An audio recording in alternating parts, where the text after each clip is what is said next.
अच्छा ये फरमाइएगा अली भाई कि अब एक और मसला भी दरपेश है गंडापुर साहब ने, क्योंकि ये टेररिज्म का एक ऐसा इशू है मेरा ख्याल है कि जिस पे कई दिनों से डिबेट हो रही है।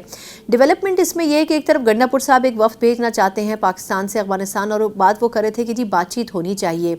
अब पहले तो हुकूमत ये कहती रही या स्टेट आपकी ये कहती रही कि जी बातचीत नहीं करनी, इनको ख़त्म करना है, लेकिन अब हम देख रहे हैं पिछले 1-2 दिन में कि अफगानिस्तान के जो नुमाइंदे थे वो पाकिस्तान में मिले। फिर मोहम्मद सादिक साहब जो कि अफगानिस्तान के हवाले से खुसूसी नुमाइंदे मुकर्रर किए गए हैं, वो भी अब अफगानिस्तान जा रहे हैं और अफगानिस्तान ने इस पर कन्विंस हो गया है कि वो थोड़ा सा इसको कंट्रोल करने की कोशिश भी करे जो टीटीपी से रिलेटेड है। तो अब लग रहा है कि बातचीत का माहौल तो बन रहा है। तो एक तरह से क्या पीटीआई के बयानी को तक़वियत मिली, और दूसरा ये कि क्या आप समझते हैं कि अगर बातचीत हो तो इसको किस तरीके से कन्विंस किया जा सकेगा कि वो टीटीपी पाकिस्तान की सरजमीन को भी छोड़ दे?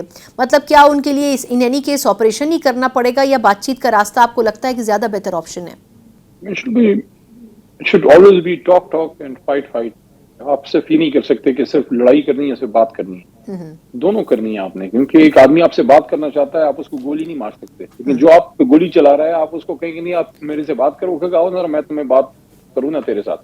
तो दोनों काम करने हैं। देखें, बड़ा इनिशिएटिव लूज किया है मौजूदा रजीम ने पोस्ट 2022 का जो रजीम चेंज हुआ उसके बाद, क्योंकि 40, 45, 50 साल में, बल्कि मैं कहूँगा 77 साल पहली बार काबुल पॉजिटिव हुआ था इस्लामाबाद के लिए।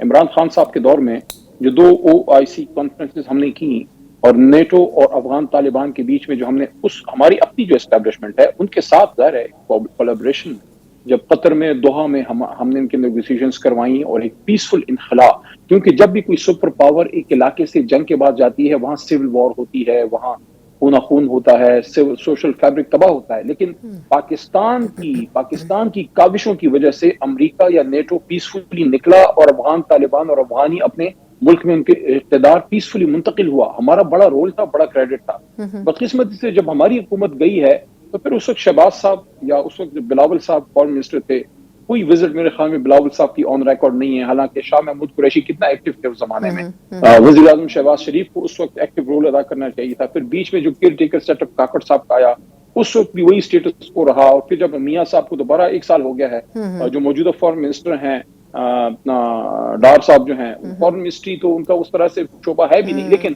वो भी ऑन रिकॉर्ड कभी मैं नहीं देखा कि वो अफगानिस्तान के लिए वो गए हों या कोई वो ज्यादातर शहबाज शरीफ साहब को ये कंपनी करते हैं दौरों में, अलग से इंडिपेंडेंटली तो कम ही दौरों पे जाते हैं। वो पुरानी आदत है ना, समधी भाई हैं तो समधी तो हमेशा साथ ही रहता है। इंडिपेंडेंस ऑफ माइंड के लिए कि आप एक आजाद वो कर सकें, तो उसके लिए आदमी you have to be man of stature, कि आपकी अपनी एक विजन हो।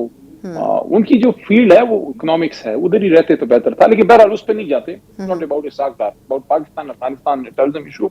Yes, I think we should engage with them. अच्छा हुआ कि सादिक साहब अगर उन्होंने किया है और उन चीजों की तरफ आ रहे हैं जिसकी तरफ हम चीख के कह रहे हैं। Afghan Taliban on record I would say कि मेरे ख्याल में कभी उन्होंने पाकिस्तान को अटैक नहीं किया, बड़े सख्त टेररिज्म के जमाने में भी। टीटीपी का केस दूसरा है, आपने उनको भी एंगेज करना है कि भाई अभी आप बताएं करना आपने क्या है। लेकिन उससे पहले अगर कौम एक पेश पे आती है, खान साहब भी आपके साथ इस चीज पे बैठते हैं, और उसके बाद जब आप एक बात करेंगे तो उसके पीछे 25 करोड़ का वजन होगा।